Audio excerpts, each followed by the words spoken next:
За сайн байцгаана залуусаа. Өгөгдлийн төрөл буюу data type-ийг үзье. За өгөгдлийг хадгалахын тулд өгөгдлийн төрлөө санах хойд хэлнэ. За ямар төрөл хадгалахаа санах хойд хэлнэ. Тэнгүүтээ тусгай төрлөөс хамаарч санах хойд зай нөөцлөнө. За ер нь нэг юм шиг мэддэг. За төрлүүд нь болохоор ийм үндсэн төрлүүд байгаа. За бүүлэн гэдэг нь болохоор үнэн худлыг хадгалдаг. За character гэдэг нь болохоор тэмдэгт. Тэгээ integer нь болохоор бүхэл тоо. Floating point төр нь болохоор бутархай тоо. За double floating point гэхээр давхар бутархай тоо буюу илүү их бутархай тоо хадгална гэсэн үг. Өөрөөр хэлбэл энэ нь болохоор арай бага бутархай тоо хадгалдаг бол энэ нь болохоор бүр нэлээд том бутархай тоо хадгалдаг. Тиймэрхүү. За энэ болохоор хоосон төрөл гээд. За энэ харгалзах түлхүүр өгнүүд нь болохоор бүүл гэдэг нь болохоор бүүлэн төрөл нь болохоор бүүл гэсэн түлхүүр өгтэй. За character нь болохоор char гээд. Integer нь int, floating point нь float, double floating point нь болохоор double гээд void гэдэг ийм түлхүүр өгнүүдийг ашиглаж зарладаг байна. За ийм түлхүүр өгнүүдийг ашигладаг гэсэн үг юм бол. За ингээд товчлсон байгааг нь угаасаа харж байгаа бах тийм ээ. За boolean гэдэг нь болохоор bool, char, int, float, double гээд ингэж ашиглана гэсэн үг. За өгөгдлийн төрлийнх нь болохоор хэмжээ нь санах хойд хадгалагдах хэмжээ нь ямар байдаг вэ гэхээр тэмдэгт одоо chart нь болохоор юм unsigned, signed гэдэг энэ хоёр төрлийн одоо байгаа гэсэн үг. Энэ болохоор char нь болохоор ямар хэмжээ нь одоо хадгалах вэ гэхээр нэг санах хойд болохоор ийм хэмжээ эзэлнэ. Byte гэдэг нь болохоор нөгөө мегабайт, гигабайт гэд байдаг шүү дээ. Тэрнийх гэсэн үг. Жишээ нь 1000 ширхэг char тэмдэгтийг санах хойд хадгалах юм бол тэр нь болохоор 1 килобайтыг эзэлнэ. Сая ширхэг char-ыг хадгалах юм бол 1 мегабайтыг санах хойд тийм зай эзэлнэ гэсэн үг. Энэ тэр хэмжээг нийлдэг. За тэмдэгт нь болохоор энэ хасах 128-аас 127 эсвэл тэгээс 255-ийн хоорондох юм тоо хадгалдаг гэсэн үг. Энэ болохоор. За unsigned гэдэг нь болохоор тэмдэггүй гэхээр энэ хасах тэмдэггүй гэдэг нь хэлж байгаа. Адилхан 1 байтыг хадгална тэгэнгүүтээ тэгээс 255-ийн хоорондох тоо хадгална. За signed нь болохоор тэмдэгтэй буюу энэ хасах тэмдэгтэйгээс хасах 128-аас 127. Тэгээ хэмжээ нь яг адилхан. Ерөнхийдөө яг 256-ыг хадгална. За тгийг оролдуулчихаар 256-ыг хадгалчихна. Энд болохоор бас хасах 128-ыг оролдуулчих юм бол 256-ыг хадгална гэсэн үг. За бүхэл тоо. Бүхэл тоо нь болохоор санах хойд 4 байт зай эзэлнэ. Тэгээд энэ хасах хэд байна? За хасах 2 тэрбумаас 2 тэрбумын хооронд. За энэ unsigned нь болохоор тэмдэггүй гэхээр яг зөвхөн эерэг бүхэл тоо хадгална гэсэн үг. Тэгээс 4 тэрбумын хооронд. За signed бичгээс бас адилхан хасах 2-оос 2 тэрбумын хоорондоо ингээд 4 байттай эзэлнэ гэсэн үг. Санах хойд. За short төрөл гэж байгаа. Тэг short төрөл нь болохоор short-ийн, unsigned short-ийн, signed short-ийн гэдэг юм байгаа.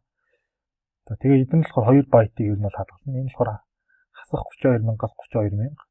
Тэгээс 65000. За хасах 32-оос 32 гэдэг ийм эндээс энэ хоорондох тоог хадгална гэсэн үг зөвхөн.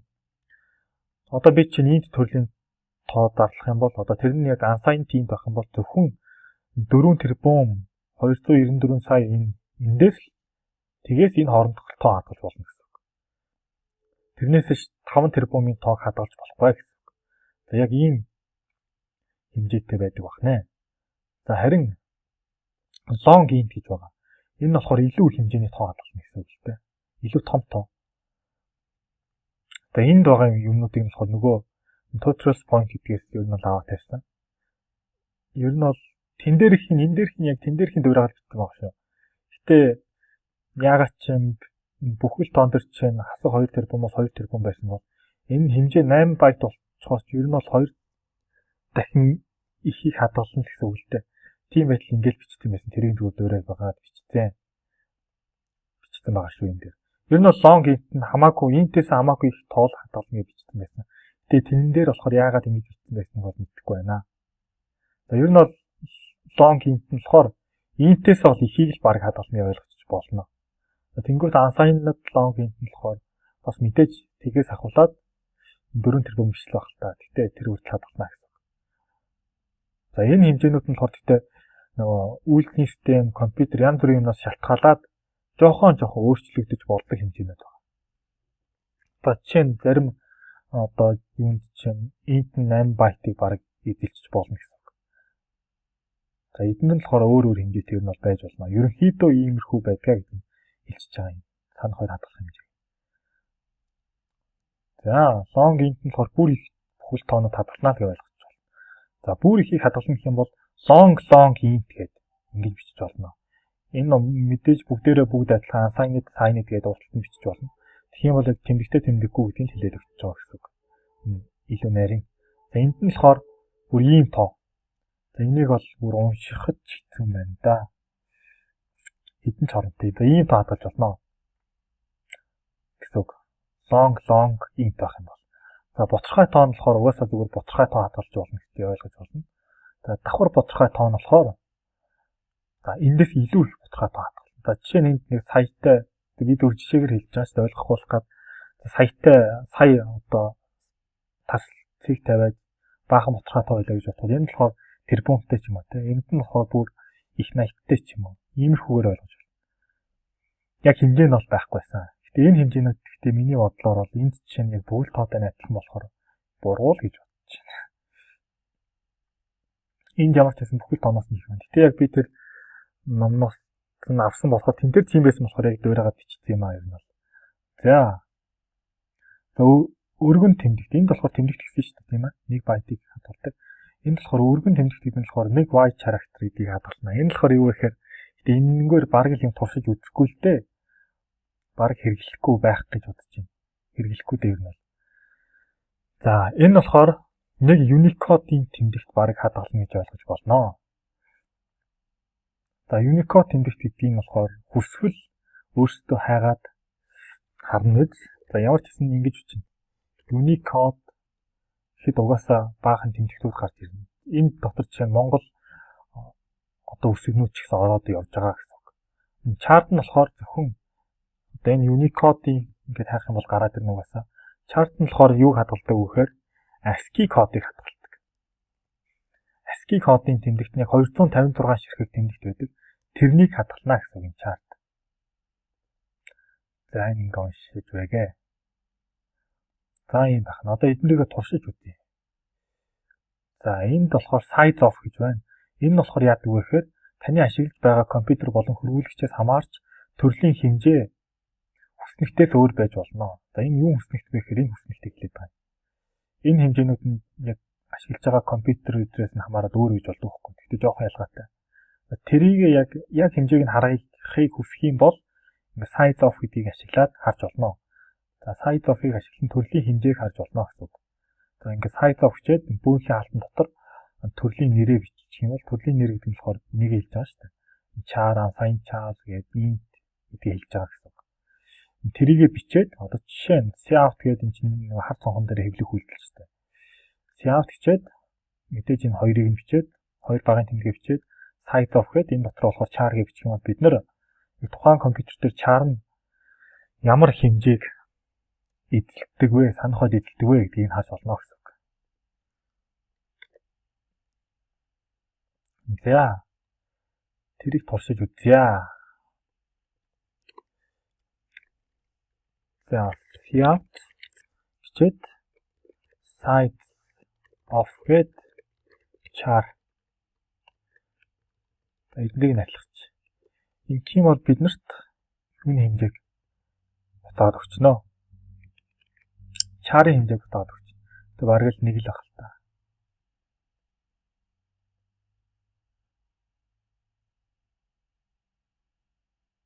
За ингээд нэг гээд хэлчихин гэсэн үг ээ. За ингээд ямар ч хэсэн одоо чинь доотлолт нь болохоор cout size of гэдэг int-ийг харах юм бол ингээд ер нь харж болно. Гэхдээ энэ дунд нь end гэдэг авч. Өмнө нь болохоор бид нэг ийм юм ашиглаад шинэ мөрөнд орж ирсэн шүү дээ. Энэ болохоор ер нь тэрнтэй адилхан. Тэрнтэй бол яг адилхан юм хийн л дээ. Шинэ мөрөнд орно. Энэ болохоор end line гэсэн үг. Ингэж ашиглаж болно. Ингээд. За энийг болохоор дараа нь дэлгэрэнгүй бас үзнэ. За ингэж харах юм бол эхлээд нэг гэж хэвлэнгүүтээ доотлолт нь нэг шинэ мөрлөө оронгуудаа 4-гээ тавьчихна гэсэн үг. За char нь болохоор Яг одоо миний компьютерт болохоор 1 байтын хэмжээ эзэлж байгаа бол за энд нь 4 байтын хэмжээ эзэлж байна гэсэн үг. За ASCII код гэдэг нь ийм кодод байдаг. За энд харагдаж байгаа тэгээс 255-ийн хооронд ер нь бол тоонуудыг хадгалдаг гэсэн үг. За гэхдээ энэ тоонууд нь болохоор ямар нэгэн харгалзан тэмдэгтүүдийг илэрхийлдэг байгаа. Тэр нь болохоор за энд болохоор null тэмдэгтийг за ийм тэмдэгт илэрхийлнэ. За харин эндээс авахлаад ингээд жишээ нь 33 нь болохоор асуултын биш анхаарлын тэмдэг. 34-ний давхар кавичиг энэ болохоор чагт доллар хувь end гэдэг энэ болохоор дан кавичиг хаалт гэдэг ийм харгалзан ийм тэмдэгтүүдийг илэрхийлдэг байна. За одоо хэдий жишээ нэг юм туршиж үзье л да. За А гэсэн тэмдэгт нь болохоор 97 гэсэн тоо илэрхийлж байна. За тэгвэл бид нар char 97 гэх юм бол бид нарт жижиг А гэсэн одоо үсгийг хэвлэнэ гэсэн үг.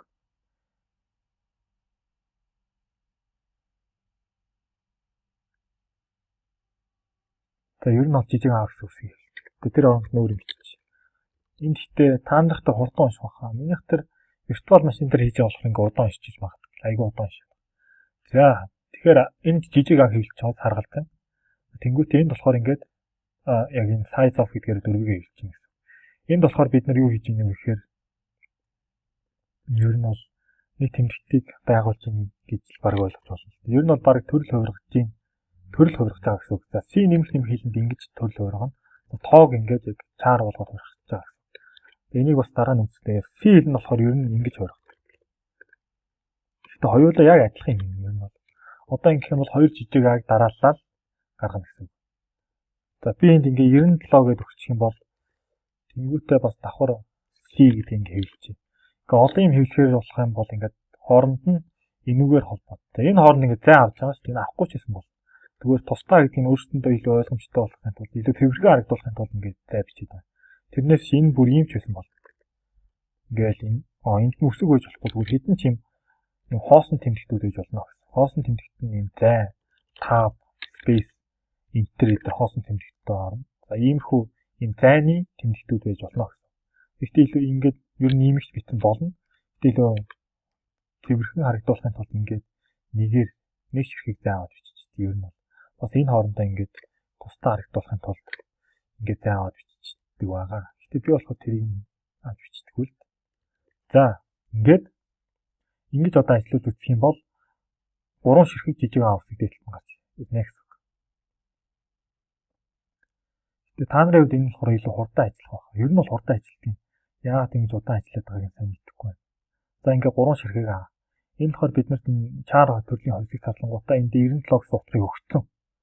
За тэнгүүтээ ингээд энд болохоор эхний эннийх утгыг хэвлэж байгаа гэсэн.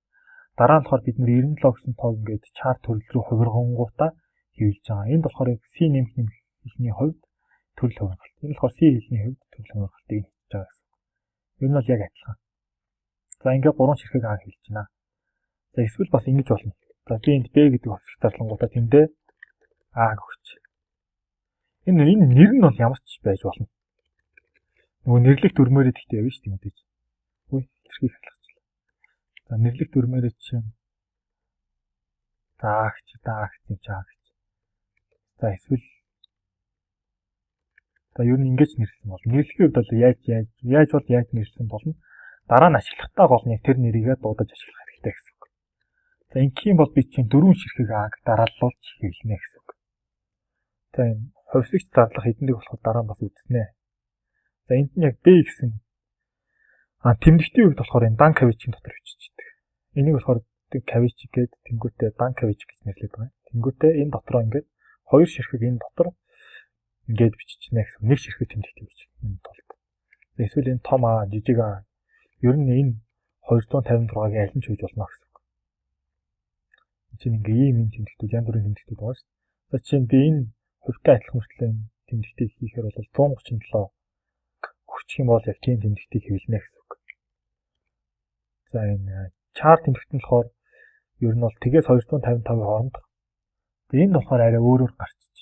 Тэр нь болохоор бас л нөгөө компьютероос хамаарат янз бүрийн. Тэгээ ерөнхий тэмдэгтүүд нь бол ер нь адилхан. Жишээ нь том үсэг жижиг үсгнүүд нь адилхан. Жишээ нь иймэрхүү тэмдэгтүүд нь бас хамаарат өөр гараад идэг юм аа. Програмаас хамаарат. За ингээд яг 255 хүртэлх тэмдэгт байгаа. За энийг нь болохоор зүгээр тгээс 255-ын хооронд тоогоор ингэж илэрхийлж болно. Эсвэл яг тухайн тэмдэгтээ шууд ингэж бичиж өгч болно гэсэн. За би чинь n тэмдэгтийг хэвлэхийг хүсэх юм бол ингэж шууд бичээд өгчнө гэсэн үг. За ингэж ашиглаж болно. Хэвлэх үйлдэлийн тухай одоо бас жоохон яриа л та. Тэгэх юм бол хэвлэх үйлдэлийг болохоор C нэмэх хэлэнд энэ C out гэдгийг ашиглаж хийдэг байгаа. Бүхэл тооныг хөвсгчэн дээр чааж үзье. Бүхэл тоон жишээ нь за ямар бүхэл тоон болох вэ? За m хартахгүй. За m-ын жишээ нь 100 байлаа гэж бодъё л доо. Тэгээд одоо ер нь одоо өөр ямар нэгэн тоглоом хийдэг юм байлаа гэж бодъё л доо. За жишээ нь тэрэн дээр амиа гаргая гэх юм бол иймэрхүү маягаар гаргаж болно гэсэн. Энэ дээр life гэдэг чинь хэлэх шүү дээ одоо. Энд чинь амьдрал нь лөө амин лөө. Одоо би энэ дээр алдчихж магадгүй шүү. F-ээр өчхөө V-гээр өчхөө гэдэг юм бол мэдэхгүй байна. За ингийн бол жишээ нь 100 гээд шинэ мөрөнд ороод эндээ 4 гэж хэлнэ гэсэн үг ээ. За ингээд 100 гээд тухайн тоогоо хэвлэж чинь гэсэн. Энэ life гэдэг нэр нь болохоор ямар ч байж болно юм бол. Бид нэр энэ 100 гэдэг тоог хадгалахдаа ямар ч нэрээр хамаагүй нэрлэж болно. Гэтэ дараа нь гол нь яг тухайн нэрээрээ дамжуулж ингэж ашиглаж болно гэсэн үг. За энд болохоор илүү сонирхолтой зүйлс үзье л да. Хэвлэгтэй болохоор чинь за ямар ч гэсэн тэмдэгт болохоор энэ тгээс 255 явна. Ямар нэгэн ASCII кодыг хадгалдаг байх нэ. За гоё зураг энэ хард цонхон дээр одоо програм ажиллахад нэг хард дэлгэц гарч ирдэ штэ. Энэ дээр ямар нэгэн зураг ч юм уу зургийг гоё хэлбэртэй зурж үзэх юм бол ингэж болно. ASCII art гэж энийг дуурайгаад юу нь бол зурж болно гэсэн.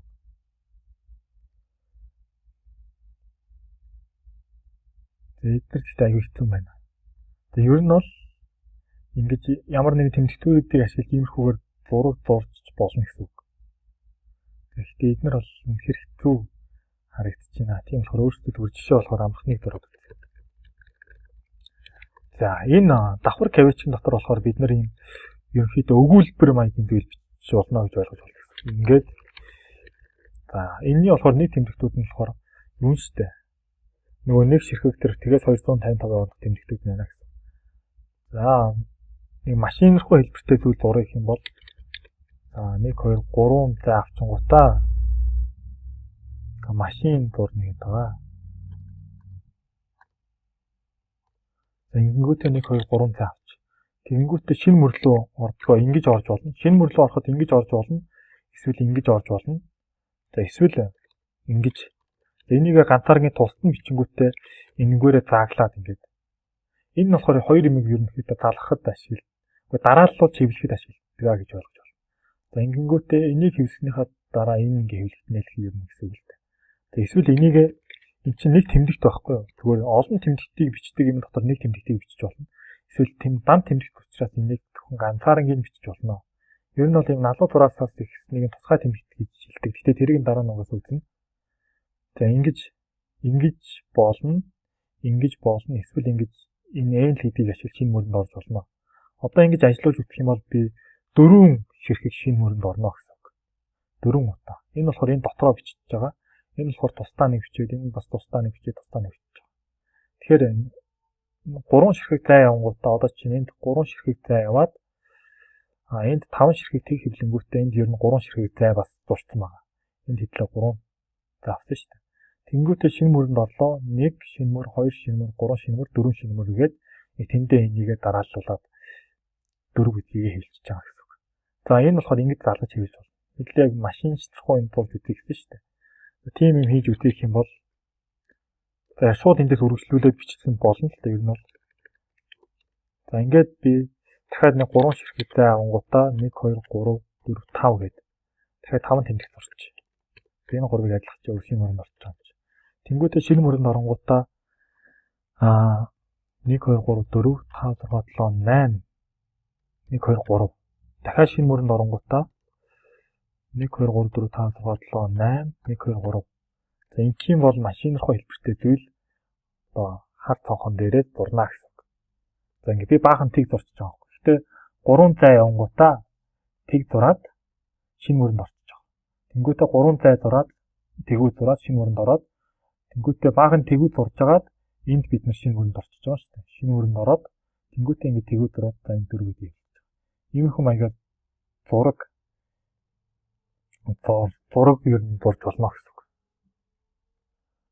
За энийг өөрсдөндөө ойлгомжтойгоор харъя гэх юм бол за ингээд шинэ мөрөнд орчих л доо.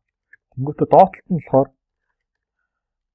за энд хідэн ч цай авч болно гэсэн шүү дээ. Энэ хооронд хичнээн цай байсан ч ер нь ямар ч ялгаагүй гэсэн үг. Тийм болохоор энийг энэнтэйгээ зэрэгцүүлж хагаад харах юм бол бид нарт илүү ойлгомжтой болно шүү дээ. Зэрэгцүүлж хагаад ингэнгүүтээ шинэ мөрөнд орчих.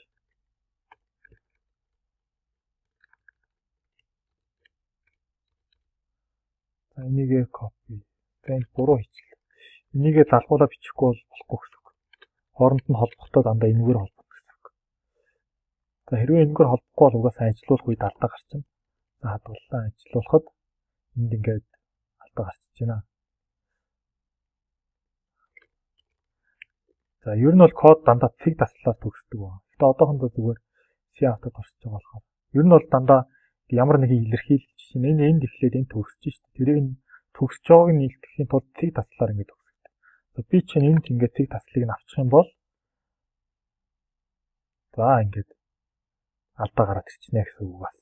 Ер нь ямар нэгэн илэрхийлэл энийг ер нь илэрхийлэл ингээд нэрлэлцдэг л дээ. Илэрхийлэл ихсэн бол дуусахтаа заавал цэг таслаар төгснө гэдэг. Энд цэг таслаар төгсөн байна. Энд цэг таслаар төгсөөд цэг таслаар төгсөөд энд болохоор цэг таслаар төгсөхгүй яа. Тэгэл функцийн хаалт учраас ийм энийг нь болохоор функц гэж нэрлэдэг. Тэрний хаалт учраас цэг таслаар төгсөхгүй. Энд бас цэг таслаар төгсөхгүй. Ер нь бол энэ чагтаар эхэлж цэг таслаар төгсөхгүй гэж ойлгож байна. За энийг машин шиг болгох хэрэгтэй шүү дээ. Тэгэх юм бол энд нь 1 2 3 хүчингүүтэй 1 2 3 Гэхдээ жоохон сонирхол машин шиг болоод байна л та.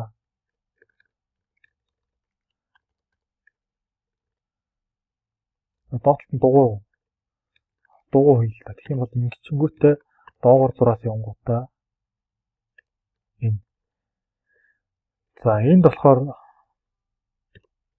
энэ тэмдэгтийг илэрхийлэхийн тулд энэ чинь нөгөө налуу зураас n гэхээр тусгай тэмдэгтийг илтгэждэг шүү дээ. Энэ чинь өөрөө тусгай тэмдэгтийг ашигладаг учраас ганцхан ширхэг энэ тэмдэгтийг хэвлэхийн тулд хоёр ширхгийг дараалуулж бичдэг байна. Энэ нь болохоор яг нэг ширхэг тэмдэгтийг бид нар дурна гэсэн үг. Ингээд доогоор зураас n. За ингээд ер нь машин руу зөвлөлж болно гэсэн үг. Гэтэ энэ дугуйн жоохон ойрхон болчих шиг боллоо доо.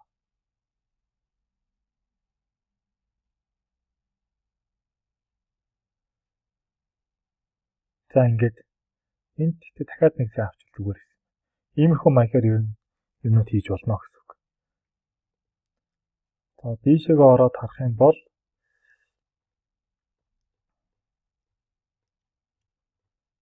энэ тэмдэгтүүдээр чинь ашиглаад орж болно. Бас нэг юм тал дөрвөлжин шиг тэмдэгтүүд байгаа. Тэр нь хэд 200 дээр хэвлээ. За энд болохоор тэр дөрвөлжин шиг өөрөө харагдахгүй байна. Одоо энэ шиг зураг руу орж харах юм бол за тийм харагдчих. Энд харагдж байгаад энэ тэмдэгт, энэ тэмдэгт, энэ тэмдэгт. Энэ болохоор 219. Зураг маань одоохондоо гоё харагдахгүй болохоор сайн мэддэг. Ер нь бол 219 дээр байгаа тэмдэгт. За шинэ хувьсгал зарлчээ да. Тэмдэгт төрлийн хувьсгал зарлангуудаа за нэр нь бол хамаагүй. Тэнгүүтээ бид нар эндээ зүгээр 219 өгч л та. Тэгэх юм бол 219 дэх тэмдэгт бид нэр ирчнэ гэсэн. Тэр тэмдэгтийг бид нар шууд нөгөө бичиж чадахгүй шүү дээ. Ийм дөрвөлжин хар тэмдэгтийг. За тэнгүүтээ энд бид нар C-гээ хэвлэжээ. Тэгэх юм бол яг ийм дөрвөлжин хар тэмдэгтийг дурнаа. За энэ. Энд дээр болохоор яг цагаанаар бичигдээ болохоор цагаанаар харагдаж байгаа гэсэн үг шүү дээ. За ингэж энийг ашиглаад жишээ нь ер нь бол яг бүр зураг шиг юм зурж болно гэсэн үг. Би нэг олон дарааллаад хэвлэх юм бол за энийг урталт нь нөгөө 3 зайгаа хэвлэлчингүүтээ ардталт нь болохоор энийг олон дарааллуулаад за 1 2 3 4 5 хичээл. Тэнгүүтээ энийг арилгах чинь. Ингийн бол нөгөө машиныхаа дээд хэсгийг нь болохоор битүү гэж дөрвөлжингөөр дурчна гэсэн үг.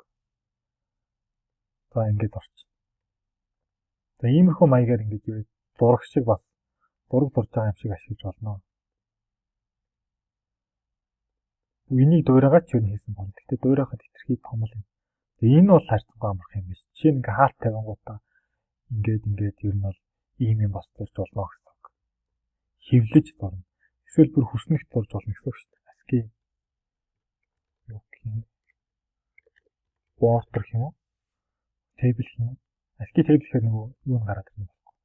Нэг юм бол зураг гарч магадгүй. За иймэрхүү маягаар хүснэгт ч юм уу хийж болно гэсэн үг байхгүй. Энд бол жишээ нь энэ хаалтыг ашиглаад ингээд хийсэн байж шүү дээ. Иймэрхүүгээр бас ингэж хүснэгт дээр ер нь янз бүрийн зүйл зурж болно. Машинаар зурхтаа энд чинь харагдаж байна. Энд болохоор ийм тэмдэгтүүдийг ашиглаад иймэрхүүгээр ингэ хүснэгт эднэр бас ингээд бас янз бүрийн юмнууд бичиж болно гэсэн үг. За ер нь бол хэвлэлтэй иймэрхүү. Хэвлэлтэй болохоор ингэж энэнгээр холбоол заавал энэнийг зай байх албагүй. Ингээд ямар ч хэсэг энэнгээр тусдаа юмнууд ингэ холбоод хэвлээд байна гэсэн. Эсвэл тусад нь хэвлэсэн болно. Жишээ нь би энийг шууд энд дуусгах чийл та тэнгүүтээ энд шууд эндээс би out гэж эхлүүлэнгүүтээ ингэчих болно гэсэн үг. Яг адилхан ажил нь ер нь бол.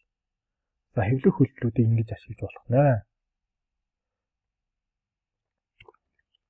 За өөр босод төрлүүдийг туршиж үзээгүй шүү дээ. За char-ыг туршиж үзсэн. За char C тэнцвүүгээд ямар нэгэн тэмдэгт хадгалж болох нэ. За энд нь болохоор за нэрүүдийг нь болохоор зүгээр ихний үсгээр нэрлээд явчих л та. Тэнгүүтээ ингээд тоо хадгалж болох нь. За float нь болохоор бутархай тоо хадгална. Мэдээж бүхлийг ч хадгалсан бол. За float нь жишээ нь F чингүүтээ нэрийг нь F гэж өгчээ. Тэнгүүтээ бутархай тоо гэх юм бол за 981 гээд энэ ч нөгөө дэлхийн татгууч гэсэн үг шүү дээ. Тэрийг чинь хадгалах юм бол ингэн. За double гэдэг нь ер нь бас бутархайтай адилхан. Гэхдээ ялгаа нь болохоор нэг иймэрхүү ч юм уу те.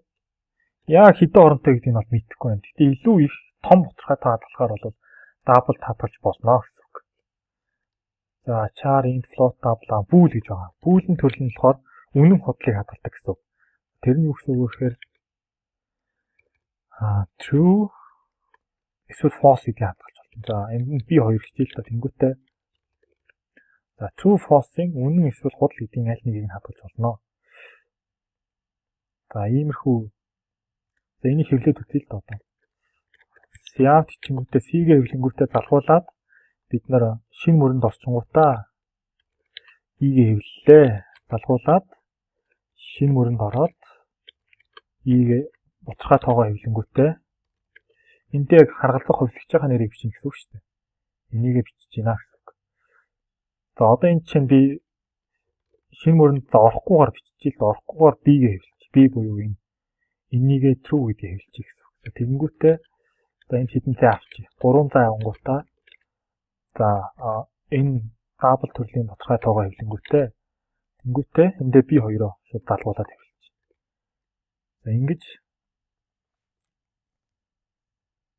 хэдийн харгалзах энэ хадгалсан утгууд нь хэвлэгдэнэ гэсэн үг. За энд чинь том ааг бид нар C хадгалсан шүү дээ. Тэгээд том ааг E-д нь болохоор 123-ыг хадгалсан 123. За энэ болохоор 981.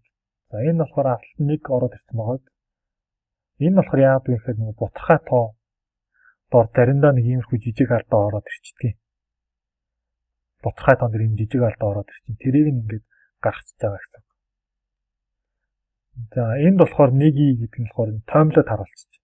Энэ хэтэрхий ус тоо болохоор энэ чинь ерөнхийдөө бараг л сая гэсэн үг. За сая биш энэ 10 сая гэсэн үг шүү дээ. Тэгээ 10 саяыг илтгэхийн тулд 1i-ийн И нэмэх тэг 7 гэдэг чинь ер нь бол 10-ын 1-ийг үүсгэх нь 10-7 зэрэг гэдэг нь хэлээд өгч. Ер нь бол ингээд тоймлоод биччихлээ гэсэн юм. Хэтэрхий урттай бичсэн чинь ингээд тэвлэгтэй тоймлоод харуулчлаа. Ингэж хэвлэж болно гэсэн.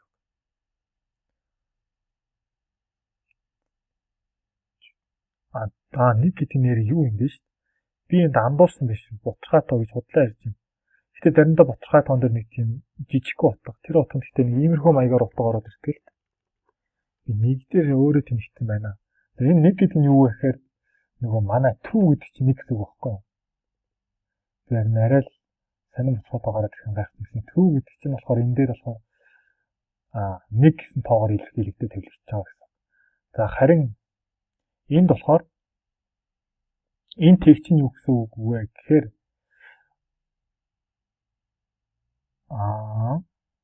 энд чинь бүхэл тоогоо хөвлөнгөд бутархай тоогоо хөвлөнгөд тэг гэж хэлээ 3 цаа явангуудаа бийг хөвлөнгөдөө би 2 хэлж байгаа. Би 2 чинь худлаа буюу тэг гэсэн үг. Энд чинь болохоор нэг би 2 маань гэсэн үг байхгүй юу? Худлаа авах юм бол тэг гэж хэлээд үнэн авах юм бол нэг гэж хэлнэ гэсэн. Энэ болохоор үнэн, энэ болохоор худлаа. За тэнгуүтээ энд болохоор 4 гэж хэлж чинь. Нөгөө манай size of-ийн 4 гэж гарч ирж байгаа тэрийг хэлж чинь. Бас л толгой эргэж шүү. Гэтэ би сая энэ дээр нөгөө андуурчлаа. Нөгөө C# дээр ч юм өөр хэлэн дээр болохоор ингээд бүүлээ хэвлэх юм бол true-гээр хэвлэгддэг. True-гээрээ гарч ирэхгүй болохоор гайхлаа л та.